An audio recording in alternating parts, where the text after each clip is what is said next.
জানতে চাই কি হয়েছিল ৭৫-এর 15ই আগস্ট। প্রথম কথাটা হচ্ছে যে 15ই আগস্ট কিন্তু কোনো বিচ্ছিন্ন ঘটনা না। এটা সূত্রপাত হয় মুক্তিযুদ্ধ চলাকালীন অবস্থায়। আমরা বুঝতে পেরেছিলাম যে বাংলাদেশের মুক্তিযুদ্ধটা অ্যাকচুয়ালি কাদের ইন্টারেস্টে হচ্ছে। দেখে আমাদের ইন্টারেস্টে হচ্ছে যে আমরা আমাদের দেশ যুদ্ধ করে স্বাধীন করব, নাকি এটার পেছনে অন্য কোনো উদ্দেশ্য কাজ করছে। যখন 7 দফাতে চুক্তি করে নজরুল ইসলাম আর তাজউদ্দিনকে পারমিশন দেওয়া হলো to establish provisional government in Calcutta, এই 7টা ক্লজ পড়ে সাইন করার পর, দস্তখত করার পরে নজরুল ইসলাম সাহেব ফিট হয়ে পড়ে গিয়েছিলেন যে এটা তো একদম একটা দাস খত, যে আমরা ক্রমান্বয়ে ভারতের একটা করদ রাজ্য, তারপরে একটা অঙ্গরাজ্য হিসেবে অঙ্গরাজ্যে পরিণত হবে বাংলাদেশ, হবু বাংলাদেশ। আর ওই joint declaration between Usmani and general Manekshaw joint command establish করার পর কথা ছিল যে general Usmani on behalf of Bangladesh government will invite General Manekshaw to come and be present as an auxiliary force commander, সহায়ক শক্তির commanding chief হিসাবে, in the Sunday ceremony, but the instrument will be signed by the Mukti Fauj commander-in-chief, who was General Usmani, Colonel Usmani. কিন্তু সেটা হতে দেওয়া হলো না। 16ই ডিসেম্বরে যে সারেন্ডার সেরেমনিতে হলো রেস করতে, সেখানে পরিষ্কার বাংলাদেশের জনগণ দেখতে পেল যে পাকিস্তান আর্মি সারেন্ডার করছে ভারতীয় সেনাবাহিনীর কাছে, এবং সেখানে সাইন করছেন আরোরা ভারতীয় বাহিনীর পক্ষে, আর ওদিকে নিয়াজি পাকিস্তানি আর্মির পক্ষে। সেখানে মুক্তিযোদ্ধারা কোথায়? আমরা পরে থাকলাম ঝাড়ুদার হিসেবে ইন্ডিয়ান আর্মির রাস্তা পরিষ্কার করে দেওয়ার কাজে, বনে বাজারে। আমাদের কি কোনো শহরগঞ্জে ঢোকার পারমিশন দিল না মুজিব সরকার, মানে তাজউদ্দিনের সরকার, আওয়ামী লীগ সরকার। সেই অবস্থায় কি প্রমাণিত, এটা এই ঘটনায় কি প্রমাণিত হলো? ইন্ডিয়া প্রমাণ করলো সারা বিশ্বে যে বাংলাদেশ জনগণ নিজেরা যুদ্ধ করে দেশ স্বাধীন করেনি। বাংলাদেশ নামক একটি রাষ্ট্র প্রিমেচুরলি জন্ম দেওয়া হয়েছে as an outcome of Indo-Pakistan war, যেখানে ইন্ডিয়া জিতেছে। এইটা হলো ইতিহাসের শুরু। তারপর মুজিবকে যখন ছাড়া হলো, সে তো কিছুই জানতো না যে দেশ স্বাধীনতে কোন মুক্তি ফৌজ বলে কিছু ছিল, হাজার হাজার লোক দেশচ্যুত হয়েছে, প্রাণ হারিয়েছে, কি জানতো। তাকে যখন ছেড়ে দেওয়া হলো, তখন ইন্দিরা গান্ধী তাকে পাকিস্তানে ফোন করে বলল যে, ফোন করলো মুজিব, ফোন করে বলল যে আমি দেশে ফিরে যাচ্ছি। তখন ইন্দিরা গান্ধী যাওয়ার আগে আপনার সাথে দেখা করে আমি আপনাকে কৃতজ্ঞতা জানতে চাই। তো তখন ইন্দিরা গান্ধী বলল, কৃতজ্ঞতা তো জানাবেন, আপনি ফোন না করলে আমি আপনাকে ফোন করতাম, আপনাকে ঢাকায় সরাসরি আপনি যাবেন না, আপনি নয়াদিল্লি হয়ে যেতাম। মুজিব সেটাই করলেন, তিনি চলে গেলেন নয়াদিল্লি, লন্ডন হয়ে। সেখানে কি হলো, যেই 7 দফা চুক্তিতে সাইন করার পর প্রবাসী সরকার গঠন করেছিল তাজউদ্দিন আর নজরুল ইসলাম, সেই আওয়ামী লীগ বাংলাদেশে ক্ষমতা গ্রহণ করলো সারেন্ডারের পর।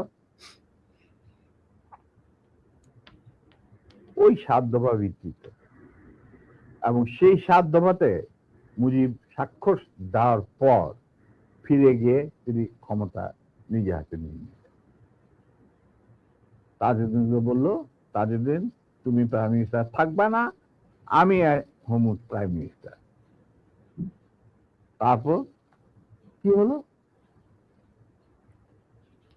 কোন নির্বাচন নাই, কিছু নাই। ওই 70-এর নির্বাচনের সুবাদে তারা ইন্ডিয়ার 4 স্তম্ভ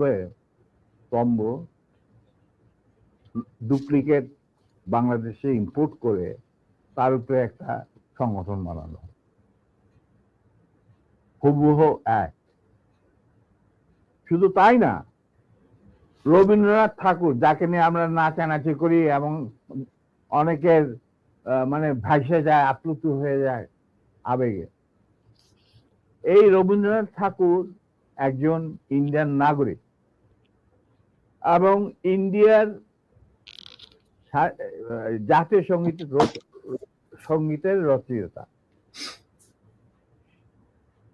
আমাদের দেশে তার চেয়েও প্রতিভাবান কবি কাজী নজরুল ইসলাম থাকা সত্ত্বেও আমরা সেই ভারতীয় নাগরিকের একটা গানকে আমাদের জাতির উপরে চাপে দেওয়া হলো জাতীয় সঙ্গীত।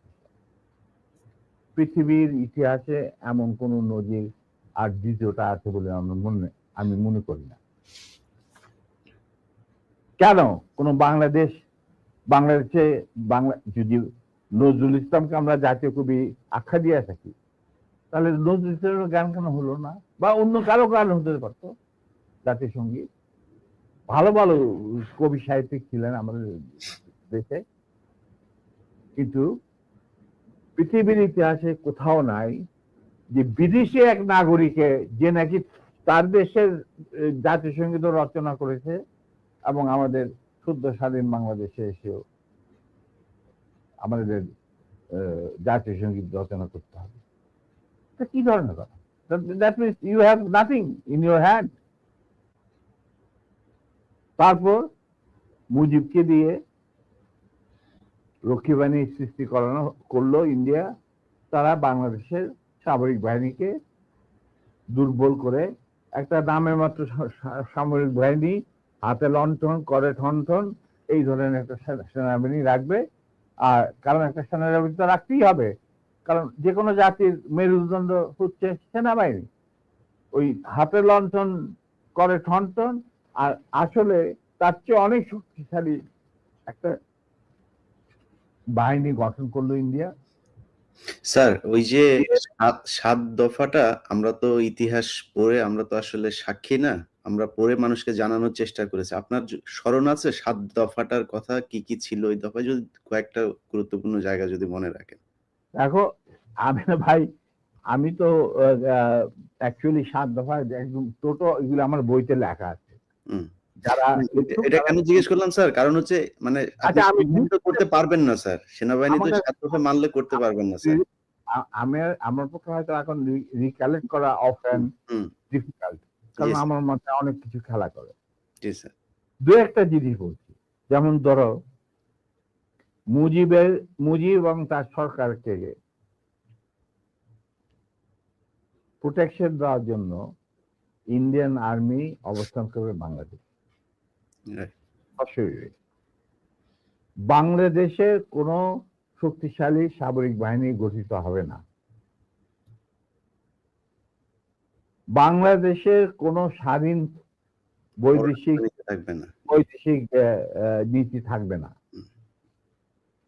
বাংলাদেশের শাসন ব্যবস্থা, আমলাতন্ত্র, শিক্ষা ব্যবস্থা স্বাস্থ্য ব্যবস্থা, শিল্প ব্যবস্থা, কৃষি ব্যবস্থা সবকিছুই চলবে ভারতীয় বিশেষজ্ঞদের ইচ্ছা মতো। তারা মুজিব বিরোধী কোনো মানুষকে বাঁচিয়ে রাখা হবে না। তার জন্য যত লোক মারা দরকার মারা হবে, যত লোককে লুলা ল্যাংড়া করা হবে, চক্ষু তুলে নেওয়া হবে, মেয়েদের ইজ্জত লুণ্ঠন করা হবে, কোনো সমস্যা নাই। এইভাবে প্রতিপক্ষের উপর ঝাঁপিয়ে পড়ায় 40,000-এরও বেশি লোক মারা গেছে, সেটা সবাই জানে, প্রত্যেক আসছে। তারপর তোমার আমরা একটা করদ রাজ্যে পরিণত হয়ে গেলাম। কিন্তু সমস্যা দেখা দিল যে বাংলাদেশের মাটিতে যদি যে ইন্ডিয়ান সোলজাররা অবস্থান নেয়, তাহলে বিদেশ থেকে কোন দেশেই বাংলাদেশকে স্বীকৃতি দিতে রাজি না। কারণ পাকিস্তান ইতিমধ্যে সিকিউরিটি কাউন্সিল থেকে একটা আইন পাস করে নিল যে বাংলাদেশে কে নিয়ন্ত্রণ করতে ভারত তাদের সেনাবাহিনীর মাধ্যমে, মুজিব সরকারের মাধ্যমে। অতএব এটা একটা ডিসপিউটেড টেরিটরি, এটা একটা স্বাধীন দেশ নয়।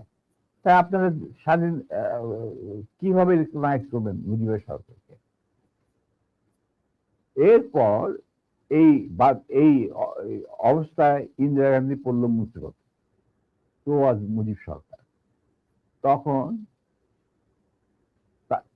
ইন্ডিয়ান সরকার ডিসাইড করলো যে ঠিক আছে, আমাদের সোলজার আমরা ফেরত নিয়ে আসবো, তার পরিবর্তে আমরা জাতীয় রক্ষী বাহিনী বানিয়ে, তাই করা হলো। তো যে কাজটা ইন্ডিয়ান আর্মি করছিল সেটা পরে জাতীয় রক্ষী বাহিনী করলো। আর কি ধরনের অত্যাচার, অবিচার, কি ধরনের মানে হত্যাযজ্ঞ, গুম খুন এবং অনাচার অবিচার মুজিব সরকার করছিল, সেটা খতিয়ান তো তুমি আমার কি ভালো জানতে। অনেকে এই বিষয়ে লিখেছেন, সাহসী যারা তারা লিখে গেছেন, আমিও কিছুটা লিখেছি। সেখানেই শেষ হলো না। তারপর